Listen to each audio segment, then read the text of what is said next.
మాజీ సీఎం జగన్ లక్ష్యంగా నటుడు శివాజీ తీవ్ర విమర్శలు చేశారు. సిబిఐ కేసులున్న వ్యక్తులను రాజకీయాల నుంచి తప్పించాలని ప్రధాని మోదీని కోరుతానని ఆయన పేర్కొన్నారు. సినిమాపై జగన్ పేటీఎం బ్యాచ్తో తప్పుడు ప్రచారం చేయిస్తున్నారని, విడుదల అవ్వకముందే నెగిటివ్ రివ్యూలు రాయించారని మండిపడ్డారు. నా సినిమాను ఆపగలరేమో కానీ శివాజీని ఆపలేరు అని స్పష్టం చేస్తూ, అధికారంలో ఉన్నప్పుడే తనను ఏమీ చేయలేకపోయారని, ఇప్పుడు తనను అడ్డుకోవడం ఎవరి తరం కాదని శివాజీ ఘాటుగా వ్యాఖ్యానించారు. నాకెందుకులే అని నా సినిమాలు నేను చేసుకుంటున్నా. ఎస్, అమరావతి విషయంలో శివాజీ ఎప్పుడైనా మాట్లాడతాడు. ఎప్పుడైనా ఏ పార్టీతో అయినా ఎదురెళ్ళి మాట్లాడతా. అది రైతుల కష్టం. ఆ కష్టాన్ని మీరు మీ ఇష్టం వచ్చినట్టు ఎవరికాళ్ళు వాడేసుకుందామంటే చూస్తా ఊరుకోం. ఏంటి, నేను ఈ సినిమా రిలీజ్ ముందు ఇచ్చిన ఇంటర్వ్యూ మీ అందరికి చాలా ఇబ్బందిగా అనిపించింది కదా. నేను ఎప్పుడైనా మాడతా గురు, ఎవడికి భయపడను. మీలాగా ఆడెవడో ఇచ్చే పేటీఎం డబ్బుల కోసం నా బతుకు నడిస్తే చాలులే అని అనుకుని పోయే రకాన్ని కాదు నేను. అలాగైతే మీ అందరూ తెలుసోలేదు, నేనే ఒక వ్యవస్థను ఏర్పాటు చేయగలిగినోడిని నేను కాదు. ఈ బతుకిచ్చింది మనకి జనం, అది నాకైనా రాజకీయ నాయకులకైనా. మధ్యలో పేటీఎం గాళ్ళు ఉన్నారు చూసారా మీరు, మీ అందరూ ఈ సినిమాని ఆపగలరేమో, మీరు శివాజీని ఆపలేరుగా. ఏంటి, సినిమాని ఎలా ఆపగలరు మీరు?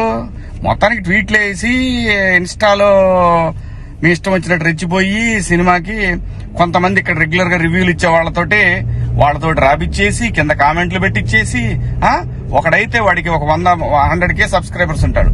సినిమా రిలీజ్ కూడా కాల. ఆశ్చర్యపోయాను నేను. ఏంటి ఏదో తేడా కొడుతుంది అనుకున్నా. అయినా నేను కంప్లైంట్ ఇద్దాం అనుకున్నా. అయినా వద్దు, పిల్లనాళ్ళు బాధపడటం.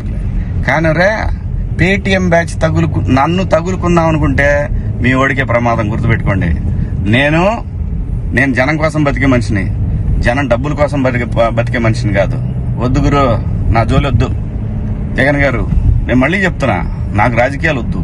నాకు కావాల్సింది, నేను అమరావతి రైతుల కోసం నిలబడ్డాను, జనం కోసం నిలబడతా. అది ఏ పార్టీ అయినా, అది మీరైనా ఇంకో పార్టీ అని ఎవరైనా సరే, ఎదురొస్తే జనానికి ఎదురొస్తే మాత్రం నేను నిలబడతా. కానీ నేను మాట్లాడుకుందా ఇంక నుంచి. నేను డైరెక్ట్ గా అడుగుతా పీఎం గారినే, ఈ దేశంలో సిబిఐ మీద నమ్మకం ఉండాలంటే, సిబిఐ మీద నమ్మకం కుదరాలంటే ఫస్ట్ కేసులను రాజకీయ నాయకులందరినీ కూడా పక్కన పెట్టి, రాజకీయాల నుంచి పక్కన పెట్టి, వాళ్ళు మంచోళ్ళ చెడ్డోళ్ళ అని తేలిన తర్వాత వాళ్ళని పాలిటిక్స్ లో ఉండే విధంగా చేయగలిగితే బాగుంటదని పీఎం గారిని కూడా అడుగుదాం అనుకున్నా. ఇక నుంచి మిమ్మల్ని రోజు అడుగుతా. ఇక నుంచి మీకు రోజు నా జోలు రావద్దు.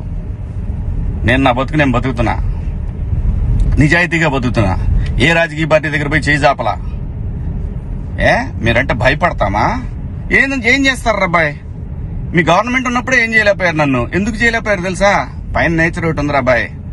రప్ప ఇవన్నీ బాగుంటాయి వీడియోల్లోనూ వాటిలో చూసుకోవటానికిను ఎగేసుకొని మనం భుజాన రేపేదో జరుగుద్దని ఊహించుకుంటే. మనందరికంటే ప్రకృతి గొప్పదిరా అబ్బాయి, గుర్తుపెట్టుకోండి.